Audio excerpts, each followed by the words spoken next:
Good afternoon, Ed. Here's your machine, the Breville Barista Express BES870 in silver. It's in very good condition. I would give it an 8 out of 10 actually.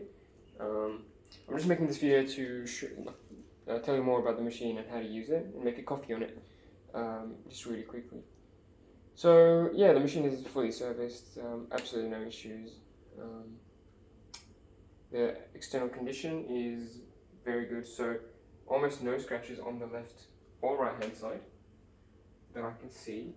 The main sort of wear and tear is around here, which is usual for these machines. This is where you'll have your glass or ceramic cups go in and out, hence the scratches. But other than that, there's barely anything on the back, and the front plate is also very clean, so I'm sure you'll be happy with it. I've given it some beans and some water and it's ready to make a coffee now. So I'll tell you how I do my coffees. So when you turn on the machine, it usually takes about a minute to warm up, which is very fast for this class of machine.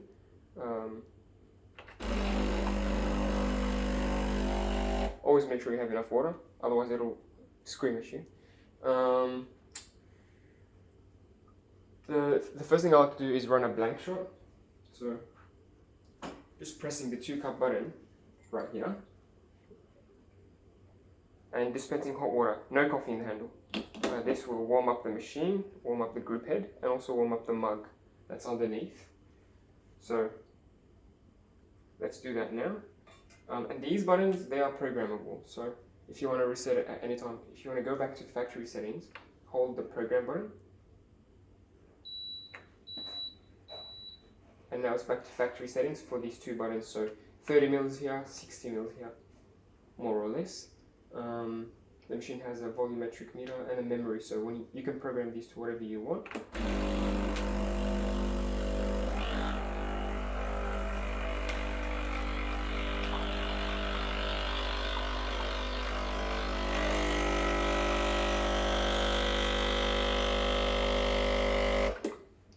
You can do this once or twice.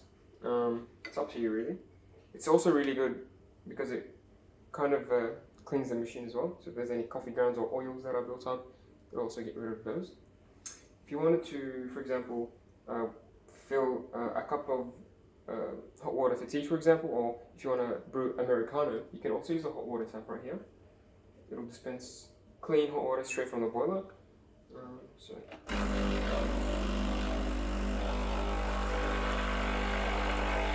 Nice and easy. Okay, and for grinding, this is how I do it. So you want to take out the portafilter, dump the hot water here, dry the portafilter basket with a tissue. You want to dry it out before grinding because if it's wet, the coffee grounds will be affected.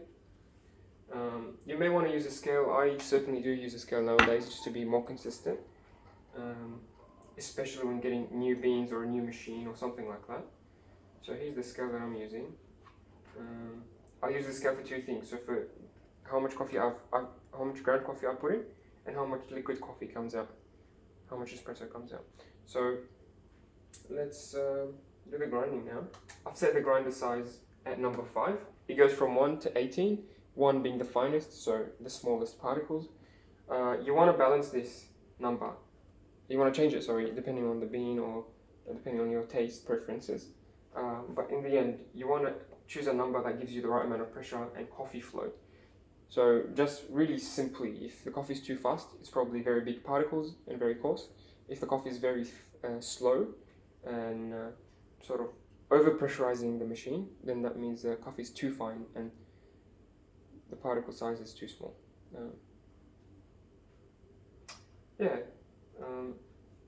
So let's grind now. Yeah, grind size number 5.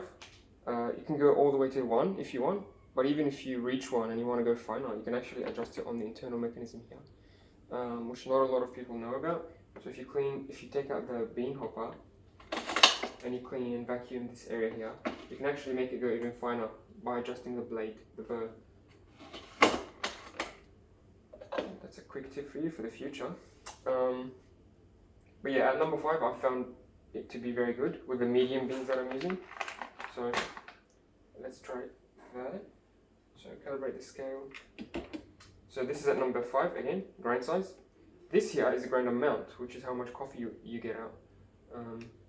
So usually it's about 1 o'clock, but I'm not exactly sure, so we'll experiment here on video as well. Let's try 1 o'clock and see how we go. Like for example, every notch is another half a gram or something like that. So if you want to adjust it by gram, you get 2 notches. This is rough approximation. This is a double shot basket, single wall double shot basket.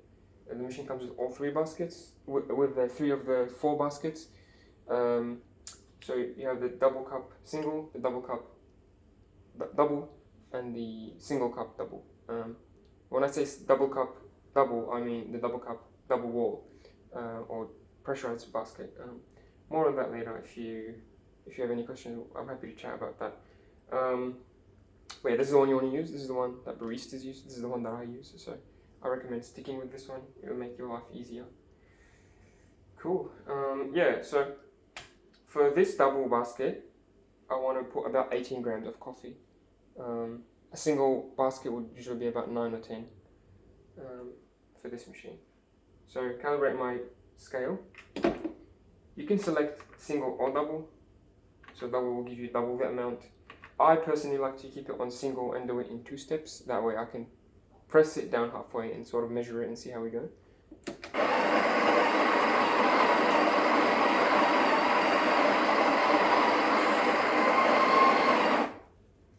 Right. That's my first dose.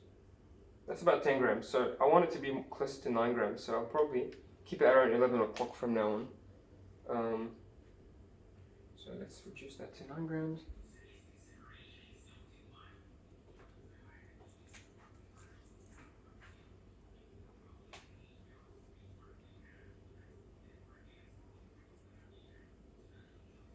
Okay, I'm just doing the setup on video so that you don't have to.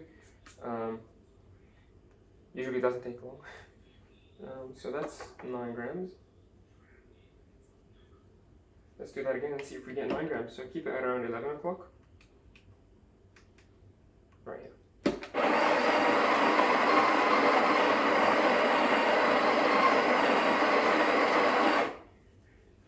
Sweet.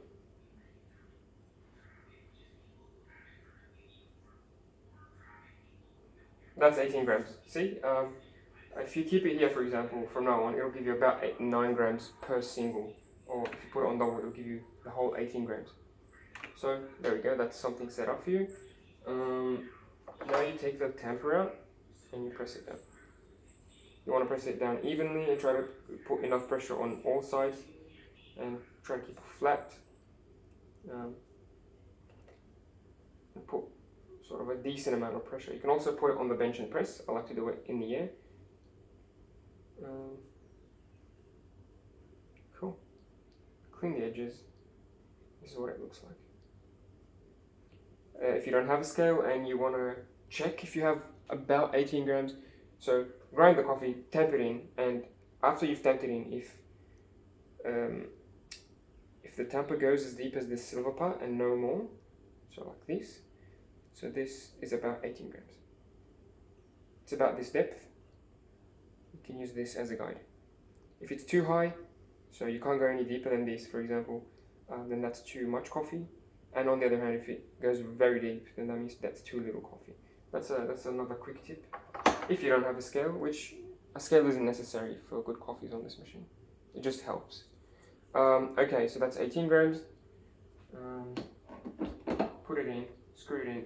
It'll go all the way to 5 o'clock, but if you find it tight at 6 o'clock, so dead center, just keep it there. No need to force it. It's not very good for the machine if you force it all the time. Cool. So that's 18 grams on the scale. Let's grab the mug now, which is nice and hot now. Dump out all the water. Reset my scale. And I'm going to program the button for you just to show you how it's done. I've put in about 18 grams of ground coffee. Now I want to double that in terms of water that comes out. So, I mean coffee, liquid coffee that comes out. So that's a 2-to-1 ratio. I want to be getting about 36 to 40, let's say 35 to 40 grams of liquid espresso. So that's how I'm going to program it. Again, if you don't have a scale, you can program the button by eye. I know from experience by eye 40 grams is about here, but we'll see.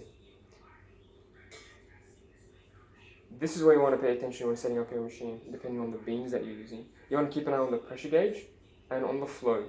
Or honestly, you want to pay attention to this every time you make coffee. You want to look at the pressure gauge, and you want to ensure the pressure gauge stays around 11 o'clock to 1 o'clock, sort of in the top range here. A little bit less or a little bit more is okay, but you want to keep it more or less at 12 o'clock. That's the best range for espresso brewing, which is about 9 bars. And you also want to look at the flow. You want the flow to be nice and smooth, not too quick, not too slow. If it's too quick, if it's like really black and, you know, gushing out of the spouts like a river, then that's too quick. And if it's coming out in like black drops, very slow, drop, drop, drop, then that's too slow.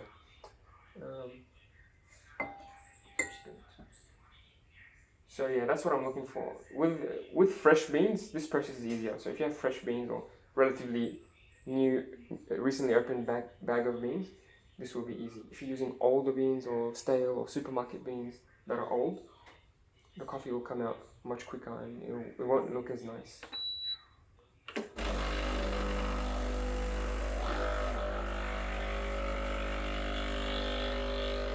There we go, pre-infusion, and then full pressure. That's about 1 o'clock, perfect. This is the type of flow I want to be getting. Nice and slow, almost like warm honey. And you can see the crema developing.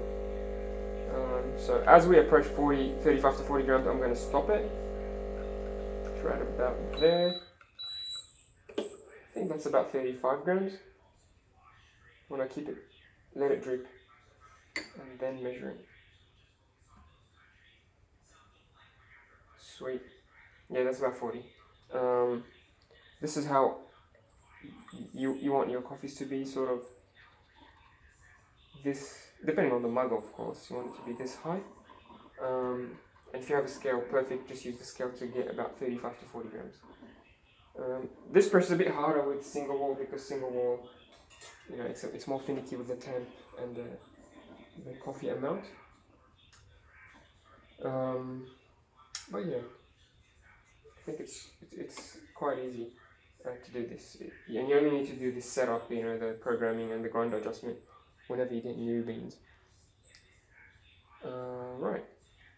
So yeah, you can program these buttons anytime you want. If you find this to be too much coffee or too little for a double cup, you can always adjust it. Some people like a lungo, which is 60 mils all the way up to here.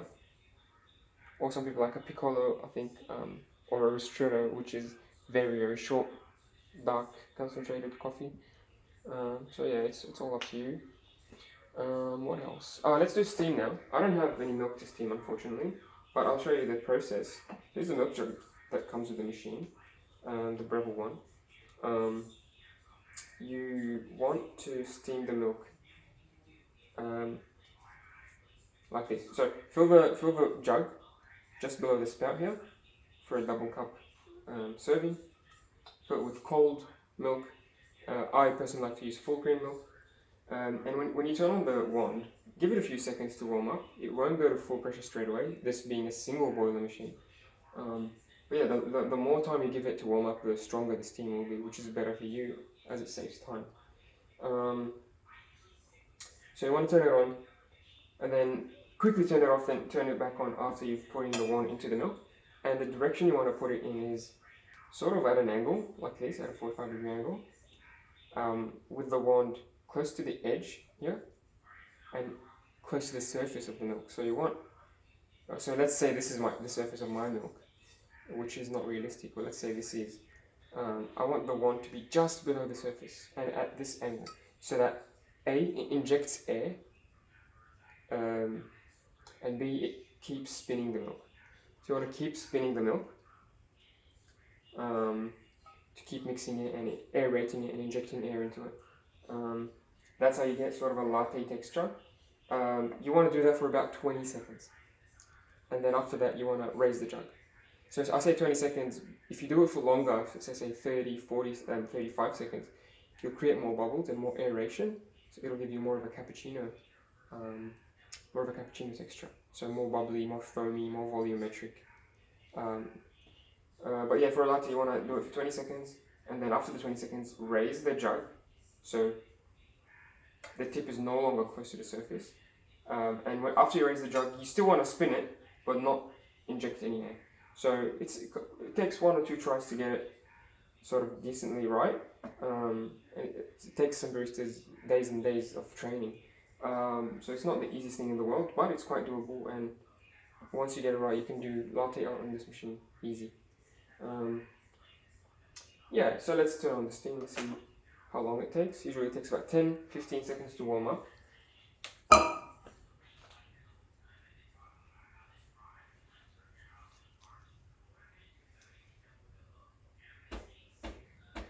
So let it spurt the water.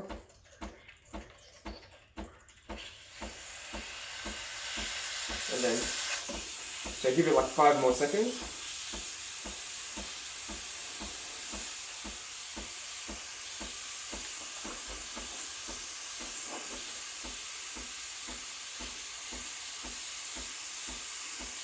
There we go. So that's about full pressure. You want to turn it off. And then this is your opportunity to put in the milk jug and turn it back on. It'll give you about 5 seconds before it cools down and goes back to coffee mode, where you see the buttons light up.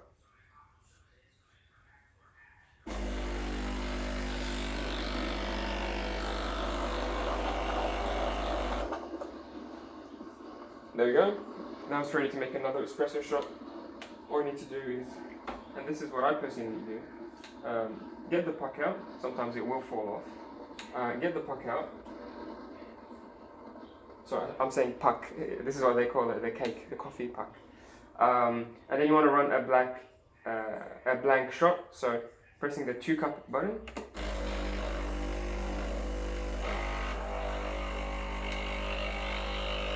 Just to rinse everything.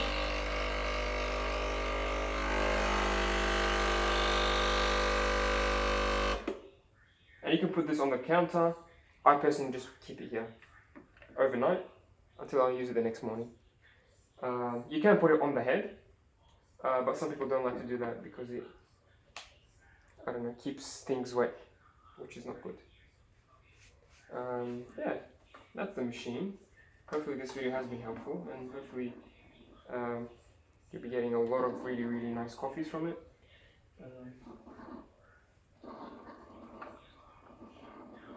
If you have any questions at any time, or any queries or issues, just feel free to message me. More than happy to help. Yeah, I'll see you soon. Cheers.